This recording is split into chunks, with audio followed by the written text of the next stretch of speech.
Good evening mga mamin sir, welcome to our vlog sewing machine. Okay, so ito na po yung ating sewing machine na Brother brand. All metal body in parts, automatic push button, multiple zigzag, edging stitch, garterized button holder, and other stitches mga mamin sir. So panoorin nyo po ito mga mamin sir at mga ka-sewing machine natin hanggang dulo. Napakaganda po yan. Siya po ay Brother brand, multiple stitches with manual embroidery po. Gagawa po tayo dyan ng pangalan natin mga mamin sir.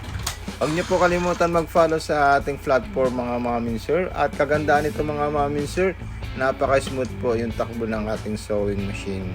Kaya kung kailangan niyo po yan, mag-message kayo at mag-comment po kayo sa ating platform para maisin po natin sa inyo yung full video tutorial ng ating sewing machine. Napakaganda gamitin po yan mga mamin sir. Ay makikita nyo po yung edging nya, yung garterize po ng ating stitches. Ayan, napaka solid at pwede po yan sa panghanap buhay kung kayo po yan nagtatahi at gumagamit ng mga iba't ibang klaseng design. Pwede po yan mga mamin sir. Okay, so hanggang dito lang po yung ating message mga mamin sir para mapanood nyo po yung full video tutorial ng ating sewing machine na Brother Compal. Brother brand, model Compal is. So, maraming salamat po and happy showing po mga mamin sir.